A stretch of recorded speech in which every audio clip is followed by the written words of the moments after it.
세상에는 가짜 같은 진짜가 있고 진짜 같은 가짜들이 참 많이 있습니다.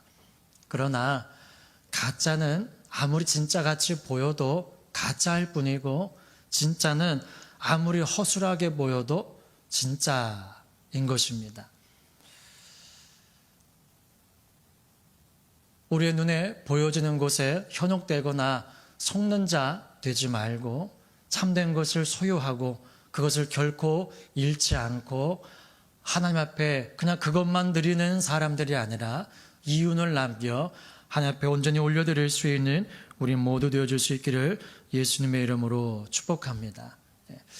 그 5달란트를 받아서 5달란트를 더 남겨서 10달란트를 주님 앞에 주인에게 드렸던 그 종도 그에게 물론 재능과 열심 있는 마음이 있었겠으나 성경은 분명히 말씀하십니다. 재물 얻는 등을 하나님께서 우리에게 주신다고요.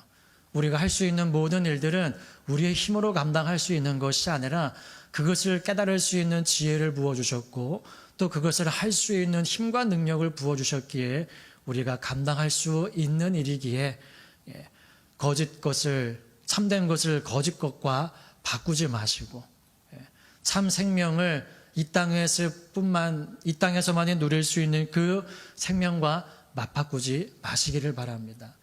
요즘 영화의 소재에도 이것을 가지고 영화를 만드는 경우가 많이 있는데 악한 자에게 자기의 생명을 바꾸는 거예요.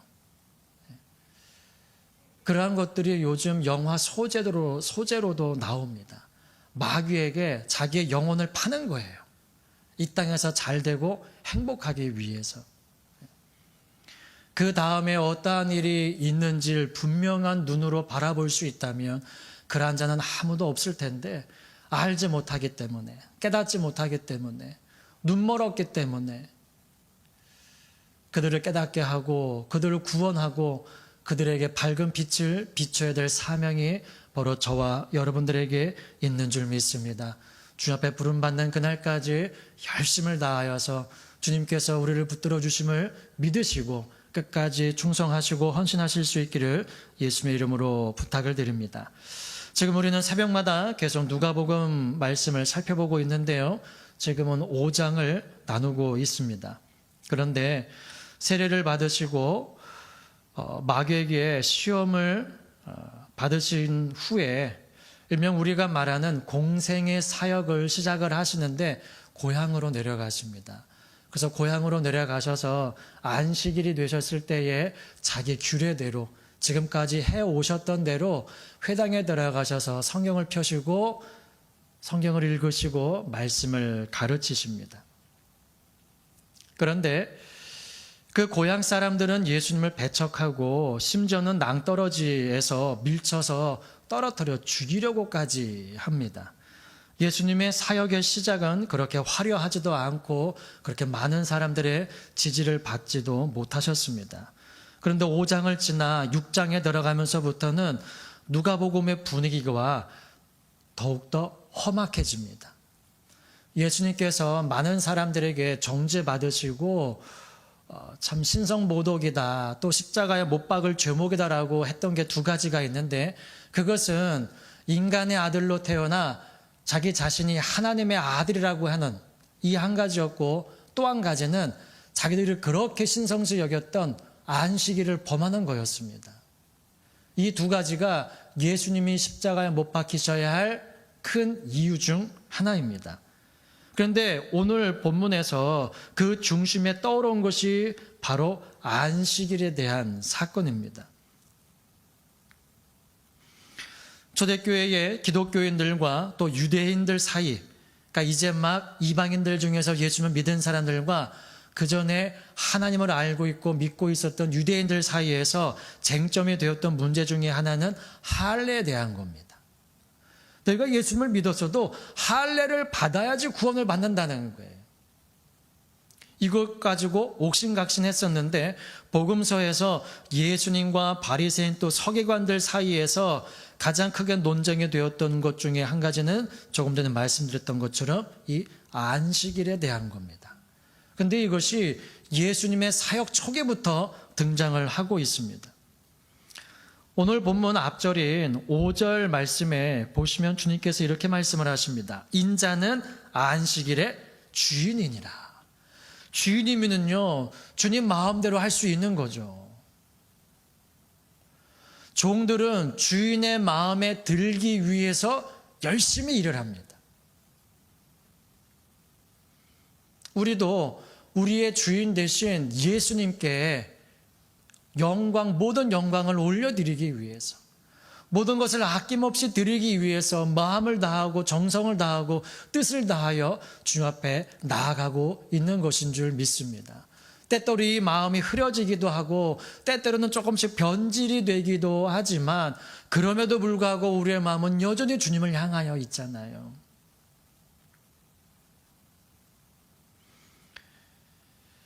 오늘 본문에 이 안식일에 제자들이 밀 이삭을 손으로 훑어서 그를 비벼가지고 후 불어가지고 그걸 먹었거든요. 그거 가지고 예수님께 당신의 제자들이 지금 안식일을 범하고 있다고 말을 하는데, 오늘 본문의 6절부터는 제자들에게 말하는 것이 아니라 예수님 본인에게 말을 하고 있는 거예요. 제자들이 안식일을 범한 것뿐만이 아니라 이제는 예수님마저도 그 안식일을 범하고 있다는 겁니다. 쉽게 말하면 자녀가 잘못을 했는데 그 자녀를 질책을 하고 그것을 바로 잡아줘야 될 부모가 똑같이 지금 죄를 짓고 있다는 거예요. 그러니까 그 부모의 그 자식이라는 겁니다. 그러니까 예수님에게 그렇게 말을 하고 있는 거예요. 그런데 오늘 본문에 보시면은요, 지금 예수님께서 또 다른 안식일에라고 합니다. 예수님의 제자들이 밀싹을 훑어가지고 비벼서 불어서 먹은 것이 그 전에 안식일이었는데 또 안식일이 찾아왔습니다. 그리고 여전히 예수님은 회당에 들어가셔서 가르치십니다. 자기 규례대로.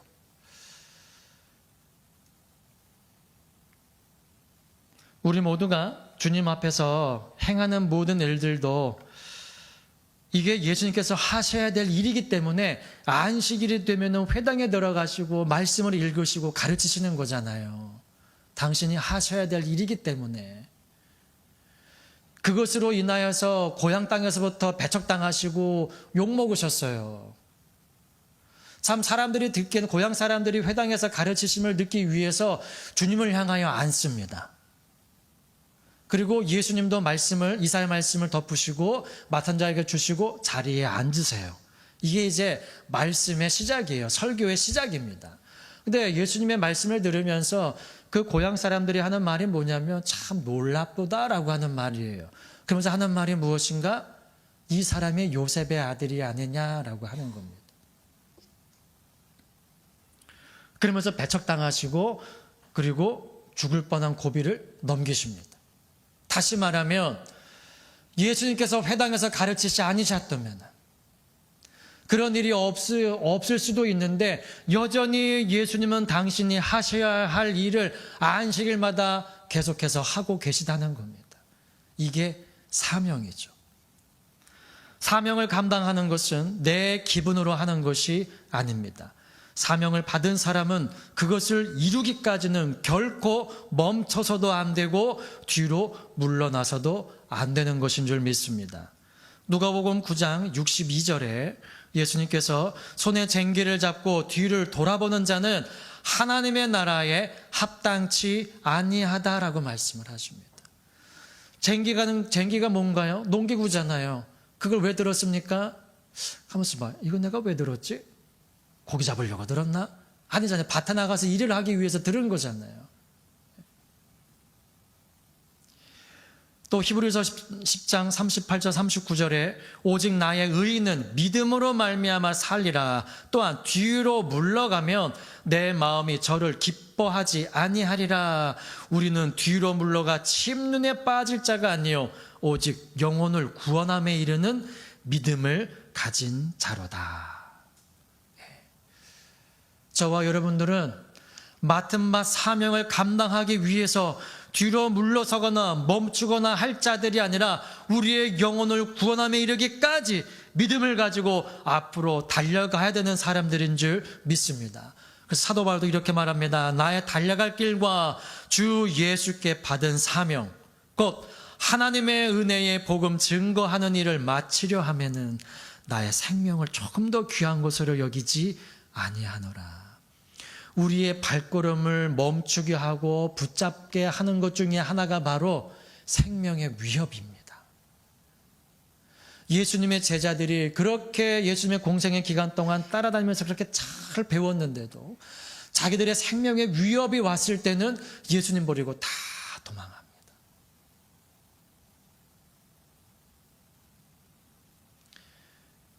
그리고 그것을 깨달아야 되는데 예수님께서 빌라도 법정에서 고문당하실 때 베드로는 그 가까이 나아갔어요. 모닥불에서 불을 쬐고 있는데 한 여종이 당신도 저 사람과 함께 있던 사람인데? 라고 말을 하자 나는 아닙니다. 나는 저 사람을 모릅니다. 나는 저 사람과 상관이 없는 사람입니다. 라고 3번을 말을 합니다. 왜요?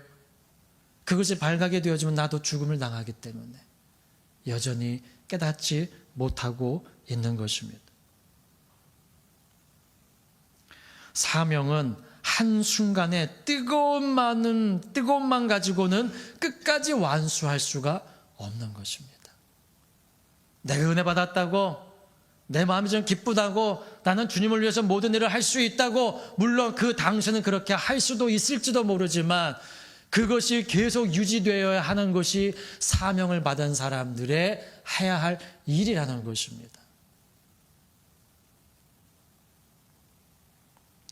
때로는 가고 싶지 않아도 가야 할 때가 있고 때로는 갈 수 없는 환경에서도 가야 할 때가 있는 것입니다. 나를 포기하지 않으면 결코 완주할 수 없는 것이 사명자의 길입니다. 이 사명자의 길이 꼭 전도사가 되어지고 목사가 되어지고 선교사가 되어지고 이런 분들만 사명이 있는 것이 아닙니다. 예배를 드리되 사단에게 나의 예배를 빼앗기지 아니하고 하나님께 나의 모든 예배를 온전하게 드리는 것이 예배하는 자의 사명입니다. 찬양을 이사야 말씀에 보면은 나는 내 찬송을 우상하게 빼앗기지 아니할 것이다 말씀을 하셨기 때문에 찬양을 맡은 자로서 찬양해야 하는 자로서 모든 찬양을 사단에게 빼앗기지 아니하고 우상에게 주지 아니하고 하나님께 올려드려야 하는 것이 찬송하는 자의 사명인 것입니다. 그러므로 저와 여러분 모두는 사명 맡은 자예요. 이것을 내가 지켜서 하나님께 드리느냐 아니면 사단에게 빼앗기느냐, 이 싸움이 우리 안에 늘 일어나고 있다는 것입니다. 모든 사명, 맡은 바 사명이 큰 것이든 작은 것이든 잘 감당하여 하나님 앞에 영광 올려드릴 수 있는 저와 여러분 모두가 되실 수 있기를 예수님의 이름으로 부탁을 드립니다. 사무엘상 4장에 보면 이스라엘과 블레셋과의 싸움이 일어납니다. 그런데 그 전쟁에서 이스라엘이 패했어요. 그래가지고 4,000명가량이 죽임을 당하게 됩니다. 그래서 이거 어찌된 일이냐. 아니, 우리가 하나님을 믿는 사람들로서 저희 이방 사람들에게 우리가 전쟁에서 패했다. 이거 왜 그럴까 생각을 하다가 그들이 생각한 것이 무엇이냐면 실로에 있는 하나님의 법궤를 가지고 오면 우리가 이 전쟁에서 승리할 것이다. 라고 그 실로에 있는 여호와의 법궤를 메고 옵니다. 그리고 엘리의 아들이었던 홈니와 비느하스가 함께 와요. 이 법궤가 이스라엘 진영에 들어오자 함성 소리가 났는데 성경에는 땅이 울렸다라고 말을 합니다. 얼마나 크게 함성을 질렀는지. 그 소리가 블레셋 진영에 이르렀을 때 알았어요. 그들이 믿는 신이 그 궤가 지금 이스라엘 진영에 왔다는 걸 그들이 알았습니다. 그러면서 하는 말이 뭐냐면 우리 이제 전쟁에서 끝났다. 이거는 싸워봤자 진다. 그 마음을 가지고 전쟁을 했는데요. 결과는 반대입니다. 3만여 명이 죽고 여호와의 법궤는 빼앗고 버렸고 홈니와 비느하스도 그 자리에서 죽임을 당하고 말았습니다. 일어나면 안 되는 일이 그들 가운데 일어나고 만 것입니다. 근데 이 법궤를 빼앗아간 블레셋 사람들은 그래도 자기들이 믿는 신은 아니지만 다른 나라의 신이잖아요. 신이니까는 다른 곳에 놔두지를 않고 자기들의 그 다곤 신당에 갖다 놓습니다. 근데 그 다음날 일찍이 내려서 보니까 아니 다곤 신상이 거꾸러져 있는 거예요. 그래가지고 참 뭔 일이요? 뭔 일이래? 그러면서 다시금 세워놨습니다. 근데 그 다음날 와서 보니까 이제는 넘어진 것뿐만이 아니고 목과 손목이 잘려가지고 그렇게 있는 거예요. 그리고 또 그 백성들에게 독종이 임하게 됩니다. 그러니까 그들이 견디지를 못하고 야 정말 우리에게 일어나고 있는 지금 이러한 일들이 이 여호와라고 하는 이 신 때문이 아니냐. 그래서 그들이 생각하는 게 뭐냐면 돌려보내야 되겠다.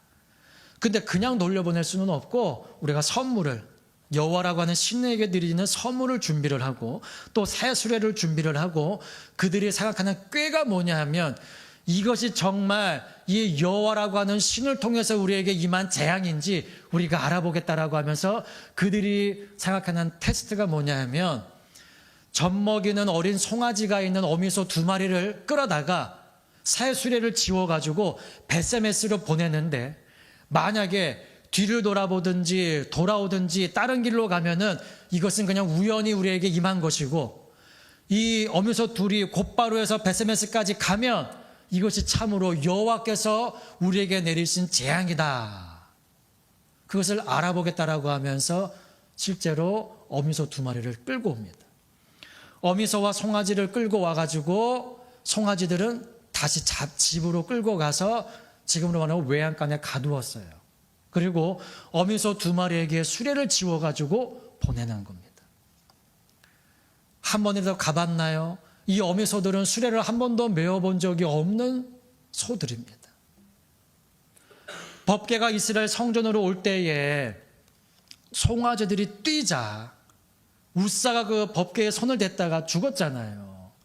한 번도 멍에를 메어보지 않은 소들은요 이거를 견디지를 못합니다. 근데 예수님께서 예루살렘 성으로 들어가실 때도 한 번도 짐이나 사람이 타보지 아니한 어린 나귀를 끌고 오라고 말씀을 하십니다.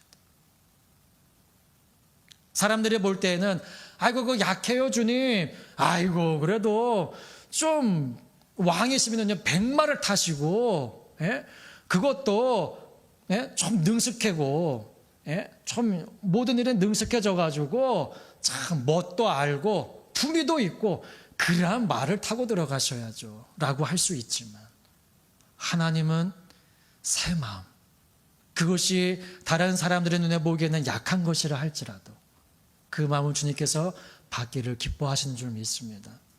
새 수레에 법궤를 싣고 그 다음에 자기들이 만든 우상을 그 금우상들을 그 수레에 실어가지고 이 2마리 어미소에게 지워가지고 벳세메스까지 보내는데 이 어미소가 가면서 새끼들을 떼고 가고 있으니까 얼마나 슬프겠습니까? 가면서 엉엉 우는데 뒤를 돌아보지도 않고 뒤로 물러서지도 않고 계속해서 벳세메스까지 가는 겁니다. 그리고 그곳에서 결국은 어떻게 됐습니까? 그 어미소를 잡아 번제물로 드리고 그 수레로 이 제단을 삼아가지고 주 앞에 번제로 올려드립니다. 그게 벳세메스로 가는 어미소의 마지막이었습니다. 새끼를 놔두었어요. 이 어미소들은 수레를 한 번도 접은 일이 없고 그것도 젖먹이 어린 송아지가 있는 소입니다. 사람으로 말하면 결코 갈 수 없는 길이에요. 가서도 안 되는 길입니다. 세상 사람들을 볼 때는 저거 어린 자식들 놔도 저게 뭐하는 짓이냐라고 말할 수 있는 일이에요. 근데 어미소들은 놀랍게도 좌우로 치우치지 않냐고 울면서 벳세메스까지 올라갔다는 것입니다. 우리의 헌신이 이러한 헌신이 될 수 있기를 소망합니다. 하나님은 짐승을 통하여서도 영광을 받으십니다. 하물며 하나님의 형상대로 지음받은 저와 여러분들을 그냥 두시겠습니까? 오늘 본문에 예수님을 보세요. 안식일에 회당에 들어가서 말씀을 가르치시는데 그 자리에 오른손 마른 사람, 이 오른손이 오그라든 사람이 그 자리에 함께 예배하고 있는 겁니다. 근데 그 회당 안에 있는 사람들은 이미 알고 있었어요. 예수님께서 저 사람을 고쳐주실 것이라고 하는 것을. 그래서 오늘 본문 7절 말씀을 보시면은요, 서기관들과 바리새인들이 예수님을 송사할 빈거를 찾으려고, 송사할 빈거라고 하는 것은 고발할 구실을 찾는다는 겁니다. 그래서 뭐 합니까? 안식일에 병 고치시는가를 엿봅니다. 그러니까 주님의 말씀을 들으면서도 눈은 어디가 있냐면은요, 그 손 마른 사람, 손 이렇게 말려있는 사람에게 가 있는 거예요. 왜? 주님 한번 보고 이 사람 한번 보고, 주님 한번 보고 이 사람 한번 보고. 왜? 분명히 예수님께서 이 사람을 고치실 것을 짐작하고 있는 거예요. 그때 예수님께서 저희의 생각을 아시고 손 마른 사람에게, 야, 말씀을 마친 다음에 다 나가고 너는 남아 있어라 라고 말씀을 하시는 것이 아니라 그 자리에서 일어나 가운데 서라라고 말씀을 하세요. 모두가 볼 수 있는 자리로 그 손 마른 사람을 불러내시는 겁니다. 그러면서 물어보십니다. 9절 말씀 우리 함께 보실까요? 시작. 예수께서 저희에게 이르시되 내가 너희에게 묻노니 안식일에 선을 행하는 것과 악을 행하는 것, 생명을 구하는 것과 멸하는 것 어느 것이 옳으냐 하시며. 아멘. 자, 이 말에 사람들이 대답을 했을까요? 못했을까요? 만약에 여러분 예수님께서 물으실 때에 안식일이라고 하는 단어를 빼시고 내가 너희에게 묻노니 선을 행하는 것과 악을 행하는 것, 생명을 구하는 것과 멸하는 것 어느 것이 옳으냐 라고 질문을 하셨다면 사람들이 대답할 수 있었을까요? 없었을까요? 있죠. 분명히 있죠. 선을 행하는 것과 악을 행하는 것, 생명을 살리는 것과 죽이는 것 옳은 것을 우리가 해야 되느냐?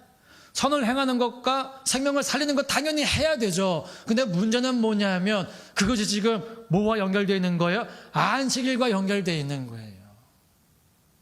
이게 지금 걸림돌이 되어져 있는 겁니다. 옳은 일인 거는 아는데 자기들 조상 때부터 대대로 내려왔던 안식일법에 걸리기 때문에 갈등이 생기는 겁니다. 요 단어만 싹 빼버리면은요, 분명히 말씀드릴 수 있죠. 강도 만난 자의 비유에서 그랬잖아요. 대제사장이 지나가고 제사장이 지나가고 사마리아 사람이 지나가는데 누구만 그 강도 만난 자를 도와줬습니까? 이방 사람인 사마리아 사람만 그 강도 만난 자를 도와줬어요. 예수님께서 질문하시죠. 누가 이 강도 만난 자의 이웃이냐? 그들은 분명히 이야기합니다. 선을 베푼 사람입니다. 사마리아 사람입니다라고 분명히 말을 해요. 그게 자기들에게 허물이 되는 것을 알면서도 분명하게 이야기를 합니다. 너희도 이와 같이 하라. 분명히 이 질문에도 선을 행하는 것과 악을 행하는 것, 생명을 살리는 것과 생명을 멸하는 것, 죽이는 것 어느 것이 옳으냐라고 질문하셨을 때 분명히 그들은 뭐가 옳은 일인지는 알고 있었습니다. 근데 대답을 못해요. 왜? 안식일에 걸리기 때문에.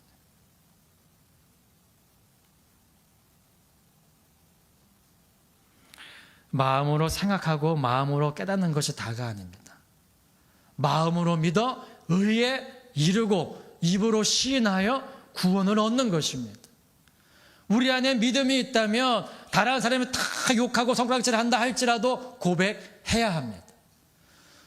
요셉이라고 하는 사람, 그는 회당 관원이었지만 예수님을 믿었습니다. 그런데 그는 고백하지 못했어요. 언제 그가 예수 믿는 것을 고백을 합니까? 예수님 돌아가신 다음에 그 시체를 내게 달라, 내 무덤에 장사하겠노라고 예수님 시체를 달라고 합니다. 그건 뭐예요? 예수님의 제자라고 하는 것을 밝히는 겁니다. 그 전에는 밝히지를 못했어요. 왜? 두려워서요. 자기에게 손해가 입혀질까 봐.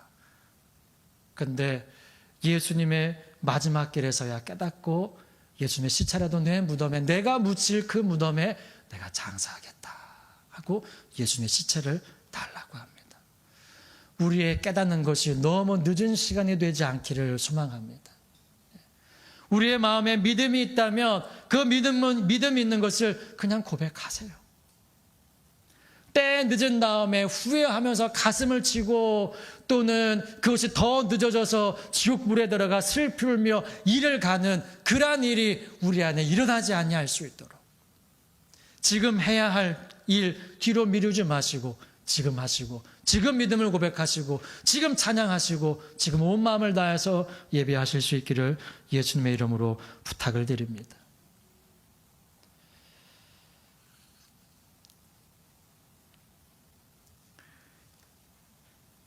옳고 그름을 판단할 수 있는 것은 지금 회당에 모여있는 모든 사람들에게 다 있는 생각입니다. 엄마가 아이들에게 엄마 말이 맞아 틀려 라고 묻는다는 것은 지금 엄마가 한 말이 이 아이가 듣기에 옳은 말인지 그른 말인지를 알 수 있기 때문에 그렇게 묻는 겁니까? 알지 못하는데 묻는 겁니까? 알 수 있기 때문에 묻는 거죠. 판단할 수 있는 지각이 그에게 있기 때문에 묻는 거죠. 전혀 모르는 아이에게 그걸 물어봤자 지금 뭔 소리 하는 거예요? 그게 무슨 말이에요? 라고 하는 거잖아요. 예수님께서 이들에게 이렇게 질문하실 수 있는 것은 그들이 이것을 알 수 있는 지각은 있다는 거예요. 오늘날에도 선생의 위치 또 누군가의 신앙적으로도 영적으로도 가르칠 수 있는 위치에 있는 사람들 중에서 남을 가르칠 수 없는 수준의 사람들이 있습니다. 이것은 그러한 분들을 무시하고자 하는 말이 아니라 우리의 가르침은 지식 전달에 그쳐서는 안 된다는 것입니다.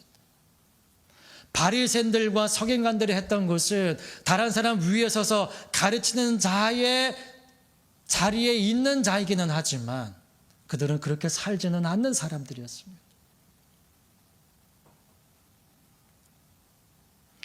때가 오래이므로 너희가 마땅히 선생이 될 터인데 너희가 다시 하나님의 말씀의 초보가 무엇인지 누구에게 가르침을 받아야 할 것이니 젖이나 먹고 단단한 식물을 못 먹을 자가 되었도다.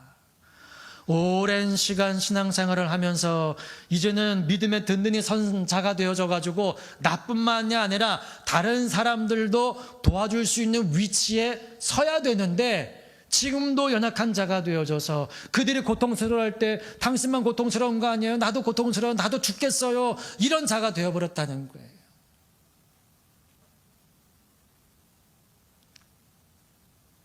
당신만 아픈 줄 알아요? 나도 아파요.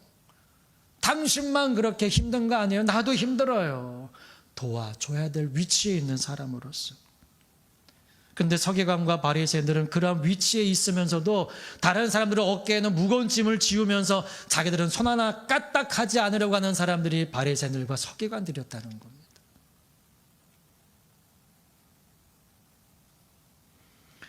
오늘 본문의 이 사건은 고발할 거리를 찾는 이 바리새인들과 서기관들이 아니었어도 예수님은 그를 고쳐주셨을 것입니다.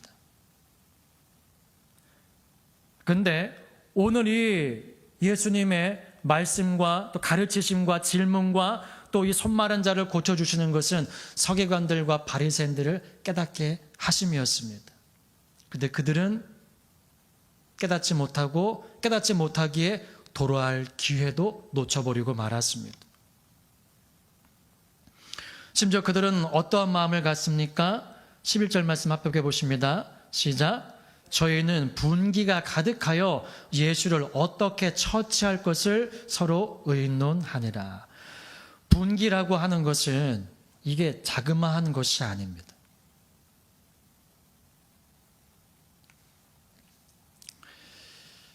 분기라고 하는 것은 그냥 사리 분별을 할 수 없을 정도로 이성을 잃어버린 거예요. 너무 화가 나면 이성을 잃어버리잖아요. 이 단어가 그 단어입니다. 너무 화가 나가지고 이성을 잃어버린 거예요. 얼마나 화가 많이 났던지 예수님께서 하시는 그 일을 바라보면서. 그래서 예수님은 마태복음 23장에서 화 있을진저 외식하는 서기관들과 바리새인들이여 이 말씀을 7번을 하십니다. 7번. 가장 먼저 화 있을진저 외식하는 서기관들과 바리새인들이 하시면서 하신 말씀이 뭐냐면, 너희는 천국 문을 사람들 앞에서 닫고 너희도 들어가지 않고 들어가려 하는 자도 들어가지 못하게 하는도다. 또 화 있을진저 외식하는 서기관들과 바리새인들이여, 너는 교인 하나를 얻기 위하여 바다와 육지를 두루다니다가 생기면, 열심히 전도했다는 거예요. 근데 그들을 만나고 생기면 너희보다 배나 더 지옥 자식이 되게 하는도다. 소경된 자로서 소경을 인도하면 둘 다 구덩이에 빠지게 된다. 이러시면서 계속해서 서기관들과 바리새인들을 향하여 외식하는 자들이라고 책망하십니다. 그런데도 그들은 깨닫지를 못해요. 심지어 그들은 예수님께서 마지막 7번째 하시는 말씀이 뭐냐면, 화 있을진저 외식하는 서기관들과 바리새인들이여, 너희는 선지자들의 무덤을 쌓고 의인들의 비석을 꾸미며 라고 말씀을 하세요. 추앙받은 사람이나 영웅을 위해서 무덤을 만들고 비석을 세우는 일은 유대교의 전통적 관습이었다고 합니다. 더욱이 성전 금고의 일부분이 그 일에 사용될 만큼 전 국민의 관심사였다고 합니다.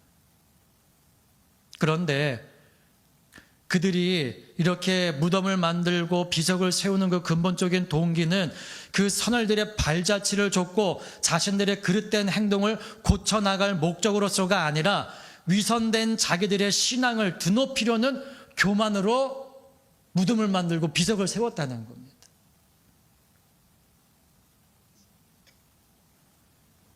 진실된 것을 잃어버리고 거짓된 것을 가르치고 있다는 지적의 말씀인 것이죠.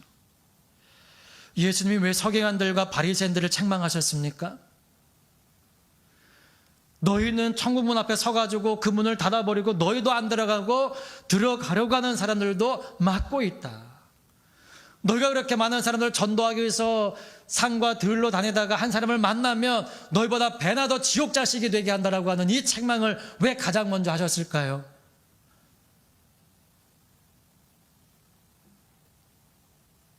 예수님께서 바리새인들과 서기관들을 책망하신 이유는 생명을 죽이기 때문입니다.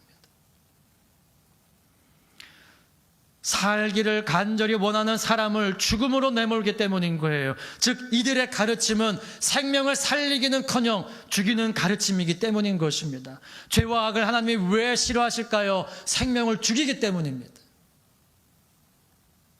영원한 생명이신 하나님, 우리와 영원히 함께 하시기 위해서 아들까지도 내어주셨던 그것을 소유하지 못하게 하기 때문에 죄를 미워하시고 하나님의 일을 멀리하고자 하는 그 사람들을 미워하시는 것입니다. 이들은 다른 유대인들보다도 하나님의 말씀을 더 많이 알고 더 잘 아는 사람들입니다. 다시 말하면 예수님의 사역을 누구보다도 가장 가까운 곳에서 도와드릴 수 있는 위치에 있는 사람들이었다는 거죠. 그런데 이들은 주님과 함께하기는커녕 주님을 반대하는 자가 되어주고 주님이 모으실 때에 함께하기는커녕 도리어 해치는 자가 되어버리고 만 것입니다. 우리가 가지고 있는 재능과 지식이 타인에게 유익이 되어주고 주님을 돕는 일이 될 수 있기를 소망합니다. 내 인기리 몰이를 하거나 내 기득권을 내세우거나 하는 일이 되지 않기를 소망합니다. 자칫 나는 열심히 한다고 하는 일이 내가 원하고 원치 않고 내가 주님과 싸우는 위치에 있을 수도 있는 것입니다. 우리는 착각을 할 때가 있습니다. 내가 이렇게 열심히 하니까, 내가 이렇게 열심히 주님을 위해서 봉사하고 헌신하니까 라고 하는 착각에 빠질 때가 많이 있습니다. 이 바리새인들과 서기관들도 사도 바울이 예수님을 사도행전 9장에서 예수님을 만나기 이전에 예수 믿는 사람들을 잡아서 옥에 가두고 죽이는 일에 열심을 내었던 것처럼 바리새인과 서기관들은 자기들이 하는 일이 옳은 일이라고 생각을 하고 있는 거예요. 이게 잘못된 일임을 알면서도 이렇게 열심을 하고 있는 것이 아닙니다. 자기들이 하고 있는 일이 옳은 일이라고 생각을 했어요. 사도 바울이 예수님을 만나기 전에 그렇게 생각을 하고 그렇게 행했던 것처럼. 근데 사도 바울은 예수님을 만남으로 말미암아 깨닫는 것이 있었고, 바리새인들과 서기관들은 예수님의 말씀을 들으면서도 많은 가르침을 받으면서도 깨닫지를 못하고 있는 것입니다. 깨닫는 자는 돌아오게 되어주는 것이고, 깨닫지 못하는 자는 그냥 자기들이 행하고 있는 것이 여전히 옳은 일이라 생각을 하고 그 일을 끝까지 해나간다는 것입니다.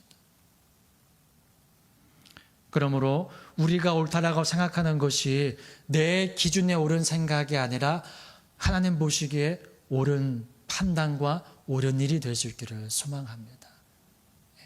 그러하기 위해서는 내 판단과 내 생각이 옳은 것이 되기 위해서는 내 안에 예수 그리스도가 머물러 계셔야 합니다. 그렇지 않으면 우리는 늘어는 내 생각에 빠져요. 남한 장군이 참 자기가 얼마나 갈급합니까? 병에 들어서 죽게 생겼는데, 문둥병 아시잖아요. 막 살과 뼈가 썩어 들어가는 게 문둥병입니다. 말씀드렸잖아요. 레위기 3장 4장이 문둥병에 대한 이야기예요. 허구면 다른 병들도 있는데 문둥병에 대해서만 그렇게 조목조목 말씀을 하십니다. 왜? 문둥병이 사람들을 병들게 하고 사람들에게 혐오스럽게 하고 사람을 죽이는 죄와 똑같은 거예요. 그래서 자세하게 조목조목 말씀을 하십니다. 그리고 그것을 판단하는 것은 제사장의 몫이었어요.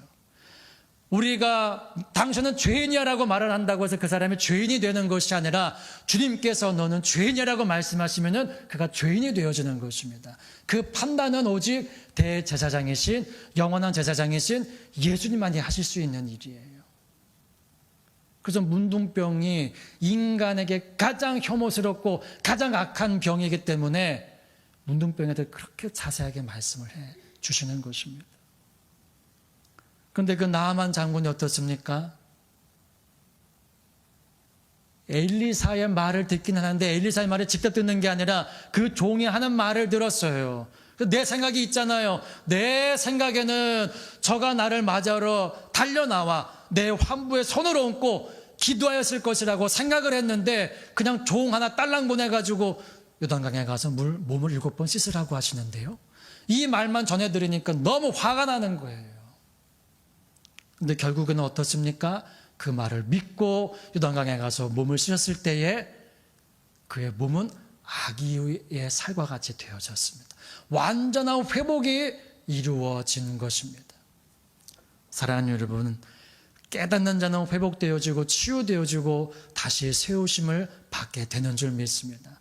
그는 자기의 땅으로 돌아가 여전히 신상에게 절하는 자였어요. 왜요? 자기는 왕을 모시고 있는 사람이기에 이 왕이 나이가 많아서 안고 일어서는 게 이게 여의치 않은 거예요.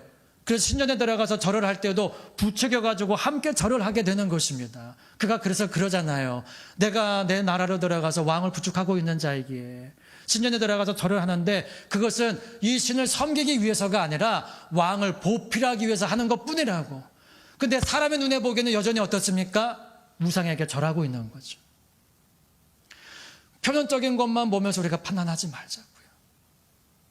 내 이 마음 중심이 여호와를 향하여서 온전하게 있어지기를 소망합니다. 내 안에는 문둥병보다도 더 악하고 냄새나고 더러운 것이 있음에도 불구하고 다른 사람에게 조그만 잘못을 지적을 하면서 당신 죄인이야 라고 말하는 그러한 사람이 되어주는 것이 아니라 먼저 내 자신을 살피고 내가 먼저 바로선 다음에 베드로에게 말씀하신 것처럼 다른 형제들을 굳게 해줘라, 다른 형제들까지도 회복시켜 주어라 라고 하시는 사명을 주셨던 것처럼 저와 여러분 모두가 사명받은 자로서 내가 먼저 예배의 모범이 되어주고 기도의 모범이 되어주고 전도의 모범이 되어주고 헌신의 모범이 되어져서 많은 사람들에게 유익이 되어지고 나를 통하여 예수 그리스도를 믿게 되어주는 사람들이 많게 되어주는 복을 주와 함께 누릴 수 있는 저와 여러분 모두가 될 수 있기를 예수님의 이름으로 축복합니다.